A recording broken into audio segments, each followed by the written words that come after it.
Olá, pessoal. Então, nós vamos continuar a nossa discussão sobre o sistema monetário, né? Hoje, a gente vai ver definições mais operacionais do sistema monetário, até que a gente discutiu mais conceitualmente, né? O que é moeda. Chegamos, na última aula, a discussão, uma certa classificação, né? Também ainda bastante abstrata, em que o Keynes chega a uma classificação entre moeda estatal e moeda bancária, né?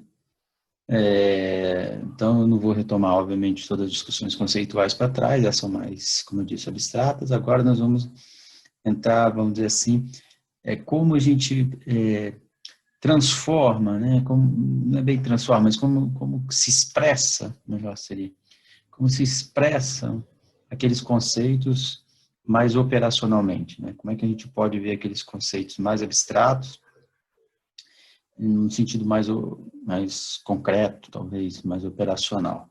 Então, eu vou mostrar para vocês alguns conceitos bem ordinários, digamos assim,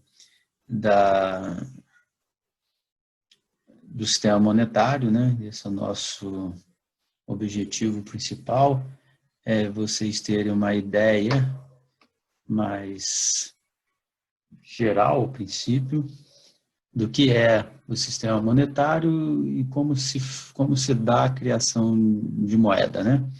Então, aqui na bibliografia, basicamente, estamos utilizando o Carvalho, Fernando Carlos de Carvalho, que eu mandei para vocês, capítulos 2 e 6.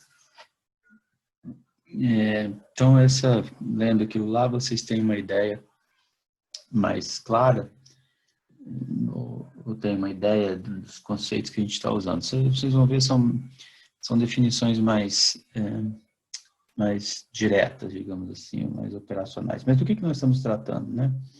Nós estamos tratando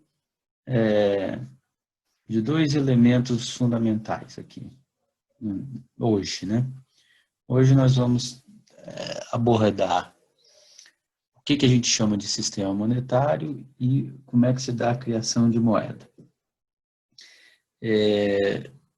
Então, a gente vai discutir aqui quais são os instrumentos monetários, vamos usar mais como base a economia brasileira, né?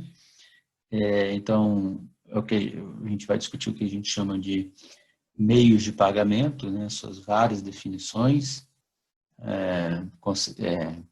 operacionais, por assim dizer, e nós vamos fazer isso olhando basicamente o balanço dos dois atores, né, que constituem, né, o que é o chamado sistema monetário. Os dois atores que constituem o que é chamado sistema monetário são os bancos comerciais, como a gente denomina, ou bancos criadores de moeda, e por um lado, né, na parte, aspas, privada, porque vocês sabem que no Brasil tem bancos comerciais públicos, e do outro lado, que seria o criador de moeda estatal, que seria o Banco Central. Então, basicamente, o sistema monetário ele é constituído de dois pares, vamos dizer assim. O sistema monetário é constituído, de um lado, pelos bancos comerciais, que emitem moedas bancárias, para a gente usar aquele termo cunhado pelo Keynes, e, de outro lado, você tem o Banco Central, que emite a moeda estatal. Então, esses são os dois pares que nós vamos analisar a relação entre eles. Okay? Nós vamos mostrar aqui algumas conceituações que são muito importantes, portanto, vocês precisam tê-las decoradas na ponta da língua, né?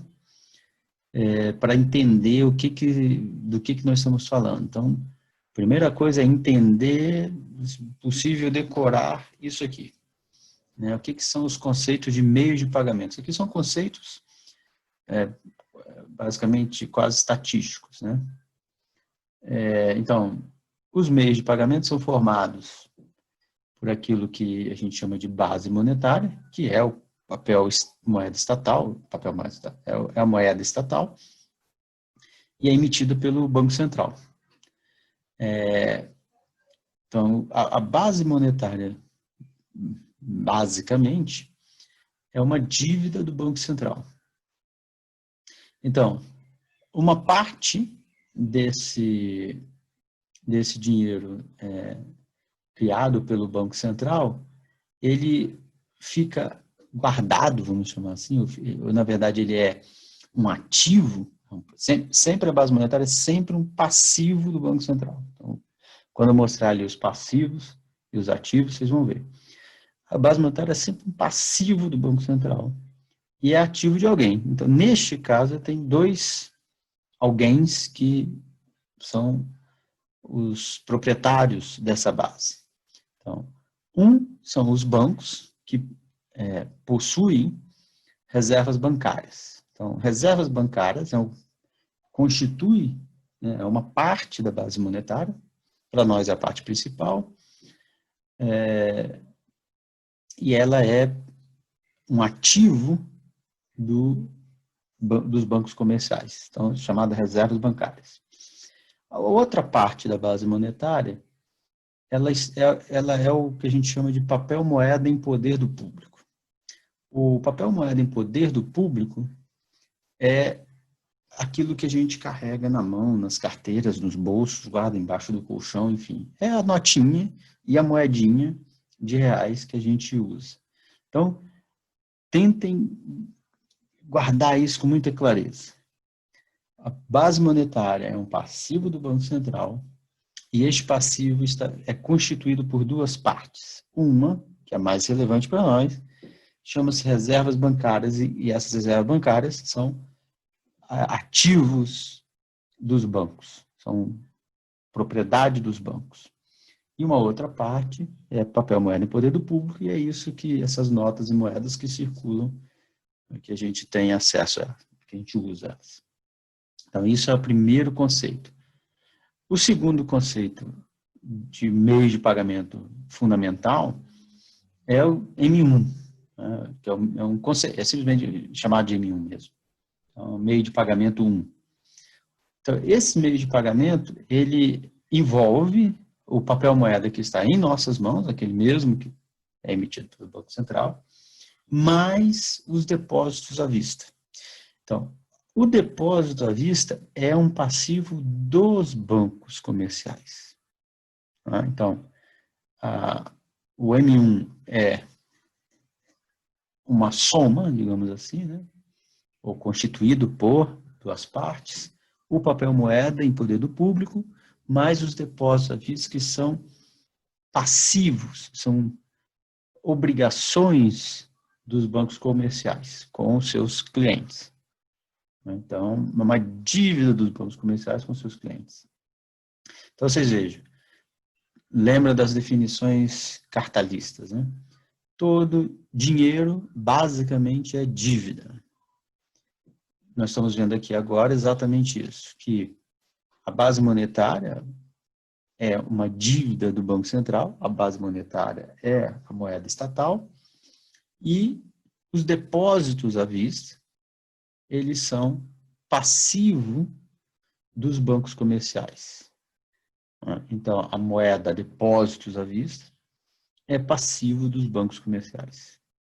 Então, esses dois instrumentos, a base monetária e M1, geralmente chamado meio de pagamento, eles são os dois ativos e passivos, lembre-se, sempre toda dívida é um crédito de alguém, né? Todo ativo é passivo de alguém. Todo ativo de um é passivo de outro. Então, esses são os instrumentos com os quais nós vamos trabalhar hoje. E o Banco Central, que é o emissor da base monetária, e os bancos comerciais, que é o emissor dos depósitos à vista, eles são os dois agentes com os quais nós vamos trabalhar hoje. E esses 4 elementos, né, 2 agentes e 2 instrumentos, formam o que a gente chama de sistema monetário ou sistema bancário. Né? E a relação entre eles que é a relação interessante, porque é nas relações entre eles que o grosso da criação de moeda e da política monetária é definido. Né? Então, aqui, basicamente, as mesmas coisas. Então, aqui estão, estatisticamente, né, só para vocês terem uma ideia de dimensão, a base monetária, isso aqui é extraído do Banco Central, tá? Então, vocês vejam a base monetária e M1. Vocês já estão vendo aqui que existem outros meios de pagamento, mas nós vamos tratar desses 2 aqui. Tá? Depois eu mostro os outros e explico por quê. Então, a base monetária e M1 estão aqui. Observem que as reservas emitidas pelo Banco Central e os depósitos à vista emitidos pelos bancos. Então, essas reservas são ativos dos bancos. E esses depósitos à vista são passivos dos bancos. Observe que o depósito à vista é a sua conta bancária, né, que você tem lá na sua conta corrente, digamos assim. Observe que os depósitos à vista dão direito aos clientes dos bancos a sacarem dinheiro, papel moeda dos bancos.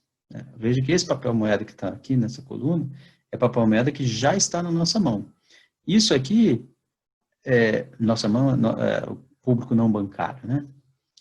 Essa parte aqui é a dívida dos bancos que podem ser transformados em papel moeda. Supostamente, essa dívida dos bancos deveria ser compensada pelas reservas dos bancos. Então, os bancos, para transformarem depósito à vista em papel moeda, deveriam retirar aqui das reservas bancárias, que são ativos dos bancos, passivos do Banco Central. Mas observe que, proporcionalmente, os depósitos à vista são alguma coisa entre 4, 5 vezes quase a quantidade de reservas que tem nos bancos. Então, a gente diz, então, que os bancos são criadores de moeda no sentido de que, ao contrário do que muitos acreditam, né, os bancos não, e eu vou mostrar isso mais adiante, os bancos não precisam, 2 coisas que eles não fazem, eles não precisam de reservas para criarem depósitos, quer dizer, eles não precisam que alguém vai lá com esse papel moeda e deposite no banco para então o banco criar um depósito. Isso acontece também, quando a gente põe R$100 no banco, faz um depósito no banco, isso aqui aumenta, claro. Mas observe que vai muito além do que isso, né? Então, os bancos não precisam necessariamente de papel moeda para criarem depósitos, nem de reservas para criar depósitos. A segunda coisa, os bancos nunca emprestam reservas, eles sempre emprestam depósitos. Então, vocês estão habituados a ver aí, ser dito por aí, o Banco Central liberou os depósitos compulsórios. Depósitos compulsórios formam isso aqui, reservas. O Banco Central liberou os depósitos compulsórios, então os bancos vão emprestar mais. Não necessariamente, porque os bancos não precisam de reservas para emprestar. Eu vou mostrar isso para vocês. Bom, mas então está claro, eu queria que vocês observassem a relação de proporcionalidade aqui, né? Que os depósitos à vista são algumas vezes maior do que as reservas que os bancos possuem. Portanto, os bancos criam muito mais dinheiro, depósito à vista, meio de pagamento depósito à vista, do que eles têm de ativos, moeda estatal ou reservas. Ok? Então, guardem essa informação.